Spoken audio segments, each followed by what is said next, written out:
2023 April 14 ശേഷം വെള്ളം വിതരണം ചെയ്യാൻ സർക്കാരിന് കഴിവില്ലെന്ന് കാണിച്ചതിന് ദക്ഷിണാഫ്രിക്കയുടെ തലസ്ഥാന നഗരമായ കേപ്പ് ടൗണിനെ ലോകത്തിലെ ആദ്യത്തെ ജലരഹിത നഗരമായിട്ട് പ്രഖ്യാപിച്ചു.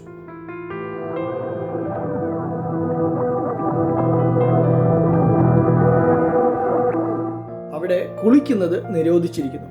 10 ലക്ഷം പേരുടെ കണക്ഷനുകൾ വിച്ഛേദിക്കാനുള്ള ഒരുക്കത്തിലാണ് സർക്കാർ.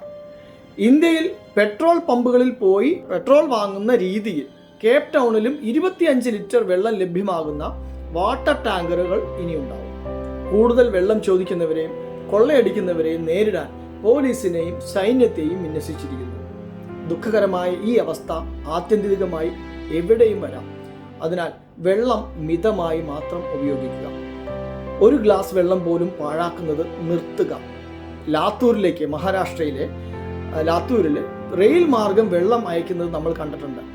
ലോകത്തിലെ ജലത്തിൻ്റെ 2.7% മാത്രമാണ് കുടിക്കാൻ കഴിയുന്നത്. വ്യക്തികളോടും ഗ്രൂപ്പ് അംഗങ്ങളോടും ഉള്ള ഒരു അഭ്യർത്ഥന, സമീപത്തെ അണക്കെട്ടുകളിലെല്ലാം ജലനിരപ്പ് താഴ്ന്നതോടെ ഭൂഗർഭ ജലവിധാന ആഴവും വർദ്ധിച്ചിരിക്കുകയാണ്. അതായത് ഭൂഗർഭ ജലത്തിൻ്റെ അളവ് വളരെ വേഗം കുറയുന്നു.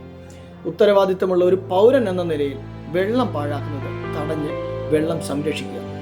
നിങ്ങൾക്കിത് എളുപ്പത്തിൽ ചെയ്യാം. 1. ദിവസവും കാറ്, ബൈക്ക് എന്നെല്ലാം കഴുകുന്ന പരിപാടി നിർത്തുക. 2. മുറ്റം, പടികൾ, തറ എന്നിവ കഴുകുന്നത് ഒഴിവാക്കുക, അല്ലെങ്കിൽ ആവശ്യം മാത്രം ചെയ്യുക. 3. തുടർച്ചയായി ടാപ്പുകൾ തുറന്നിടരുത്. 4. മറ്റു പല നല്ല നടപടികളും വെള്ളം സംരക്ഷിക്കാൻ നിങ്ങൾക്കുള്ള ഐഡിയ അനുസരിച്ച് യൂസ് ചെയ്യാം. 5. വീട്ടിലെ ചോർച്ചയുള്ള ടാപ്പുകൾ എല്ലാം ശരിയാക്കിക്കൊള്ളൂ. 6. ചെടികളുടെ ചുവട്ടിൽ ആവശ്യത്തിന് മാത്രം വെള്ളം ഒഴിച്ചാൽ മതി.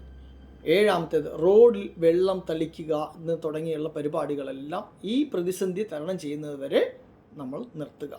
നമുക്കെല്ലാവർക്കും ചേർന്ന് ഈ പ്രതിസന്ധിയെ തരണം ചെയ്യാൻ സാധിക്കട്ടെ എന്ന് ആശംസിക്കുന്നു.